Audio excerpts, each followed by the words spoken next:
Selamat datang di channel kesehatan. Kali ini kita akan membahas tentang perbandingan penyakit untuk dua diagnosa seperti di bawah. Limfadenitis. 1. Pengertian, definisi. Limfadenitis adalah peradangan pada satu atau beberapa kelenjar getah bening. Limfadenitis bisa disebabkan oleh infeksi dari berbagai organisme, yaitu bakteri, virus, protozoa, rickettsia atau jamur. Secara khusus, infeksi menyebar ke kelenjar getah bening dari infeksi kulit, telinga, hidung atau mata. Bakteri Streptococcus, Staphylococcus, dan tuberkulosis adalah penyebab paling umum dari limfadenitis, meskipun virus, protozoa, rickettsia, jamur juga dapat menginfeksi kelenjar getah bening. 2. Anamnesis. Keluhan. A. Pembengkakan kelenjar getah bening. B. Demam. C. Kehilangan nafsu makan. D. Keringat berlebihan. E. Nadi cepat. F. Kelemahan. G. Nyeri tenggorok dan batuk bila disebabkan oleh infeksi saluran pernapasan bagian atas. H. Nyeri sendi bila disebabkan oleh penyakit kolagen atau penyakit serum sickness. Faktor risiko. A. Riwayat penyakit seperti tonsilitis yang disebabkan oleh bakteri Streptococcus, infeksi gigi dan gusi yang disebabkan oleh bakteri anaerob.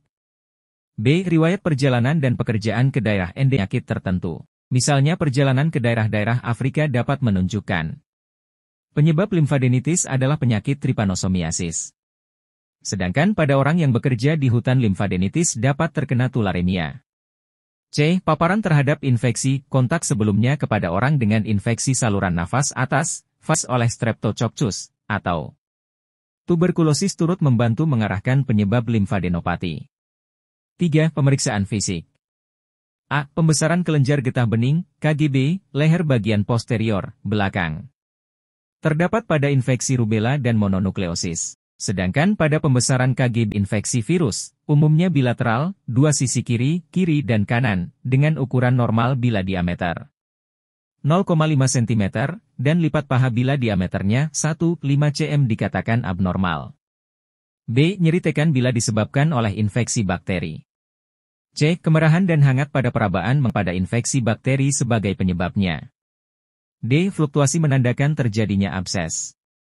E. Bila disebabkan keganasan tidak ditemukan tanda-tanda peradangan tetapi teraba keras dan tidak dapat digerakkan dari jaringan sekitarnya. F. Pada infeksi oleh Mycobacterium pembesaran kelenjar berjalan mingguan bulanan walaupun dapat mendadak, KGB menjadi fluktuatif dan kulit di atasnya menjadi tipis, dan dapat pecah.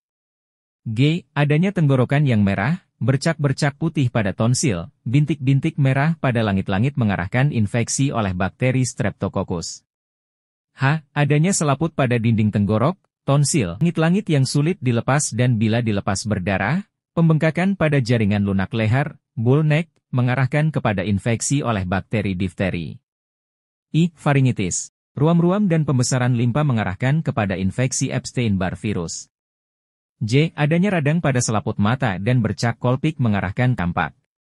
K. Adanya bintik-bintik perdarahan, bintik merah yang tidak hilang dengan penekanan, pucat, memar yang tidak jelas penyebabnya, disertai pembesaran hati dan limpa mengarahkan kepada leukemia. 4. Pemeriksaan penunjang. Pemeriksaan screening TB, BTA sputum.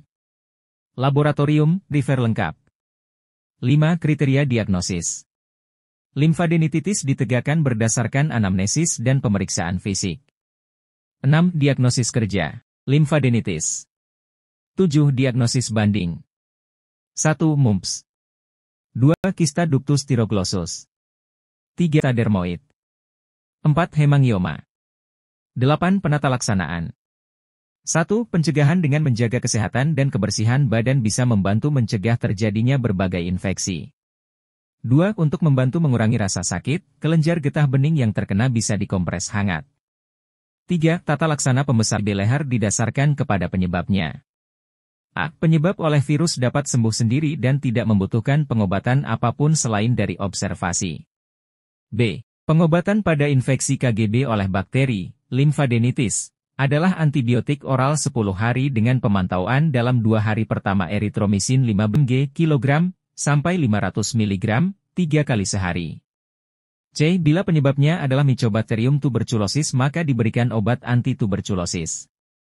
D. Biasanya jika infeksi telah diobati, kelenjar akan mengecil secara perlahan dan rasa sakit akan hilang. Kadang-kadang kelenjar yang membesar tetap dan tidak lagi terasa lunak pada perabaan. Panduan praktik klinis. Puskesmas. Akne vulgaris ringan. 1. Pengertian, definisi. Akne vulgaris adalah penyakit peradangan kronis dari folikel pilosebasea yang diinduksi dengan peningkatan produksi sebum, perubahan pola keratinisasi, peradangan, dan kolonisasi dari Bacteronibacterium acnes. 2. Anamnesis. 1. Pasien biasanya memiliki keluhan erupsi kulit polimorfi di lokasi predileksi, disertai rasa nyeri atau gatal namun masalah estetika umumnya merupakan keluhan utama. 2. Pasien memiliki faktor risiko antara lain. A. Usia remaja. B. Stres emosional. C. Merokok. D. Riwayat akne dalam keluarga. E. Banyak makan makanan berlemak dan tinggi karbohidrat. 3. Pemeriksaan fisik. 1. Komedo berupa papul miliar yang di tengahnya mengandung sumbatan sebum. Bila berwarna hitam disebut komedo hitam, bledo, open comedo, dan bila berwarna putih disebut komedo putih atau komedo tertutup, white comedo, close comedo. 2. Erupsi kulit polimorfi dengan gejala predominan salah satunya, komedo, papul yang tidak beradang dan pustul, nodus dan kista yang beradang. 3. Pengeluaran sumbatan sebum dengan komedo traktor, sendok una, ditemukan sebum yang menyumbat folikel tampak sebagai massa padat seperti lilin atau massa lebih lunak seperti nasi yang ujungnya kadang berwarna hitam. 4. Kriteria diagnosis. Akne vulgaris memiliki gradasi tingkat keparahan. 1. Ringan, bila A. Beberapa lesi tak beradang pada predileksi. B. Sedikit lesi tak beradang pada beberapa tempat predileksi. C. Sedikit lesi beradang pada satu predileksi. 2. Sedang, bila A. Banyak lesi tak beradang pada satu predileksi. B. Beberapa lesi tak beradang pada lebih dari satu predileksi. C. Lesi beradang ada satu predileksi.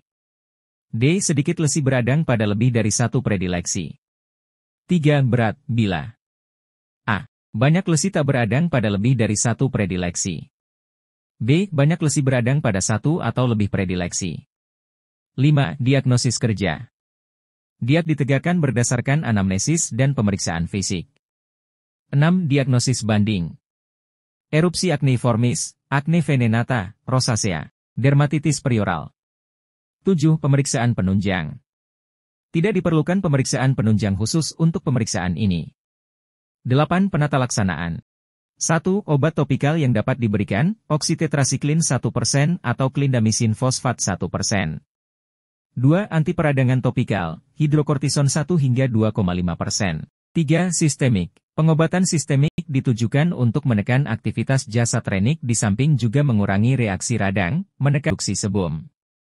Dapat diberikan antibakteri sistemik, misalnya tetrasiklin 250 mg 1g hari. Eritromisin 4x 250 mg hari. 9. Edukasi. 1.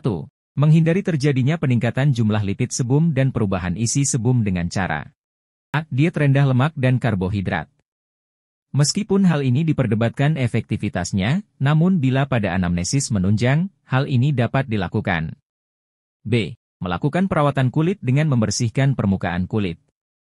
2. Menghindari terjadinya faktor pemicu terjadinya akne, misalnya A. Teratur dan sehat, cukup istirahat, olahraga, sesuai kondisi tubuh, hindari stres. B. Penggunaan kosmetika secukupnya, baik banyaknya maupun lamanya. C. Menjauhi terpacunya kelenjar minyak, misalnya minuman keras, makanan pedas, rokok, lingkungan yang tidak sehat dan sebagainya. D. Mengpolusi debu, pemencatan lesi yang tidak lagi artis, yang dapat memperberat erupsi yang telah terjadi. 10 kriteria rujukan. Akne vulgaris sedang sampai berat. 11. Prognosis. Prognosis umumnya bonam. Akne vulgaris umumnya sembuh sebelum mencapai usia 30-40-an. 11. Referensi. Kementerian Kesehatan RI dan WHO. Buku Saku Pelayanan Kesehatan Ibu di Fasilitas Kesehatan Dasar dan Rujukan. Jakarta, Kementerian Kesehatan RI 2013, Kementerian Kesehatan Republik Indonesia, 2013.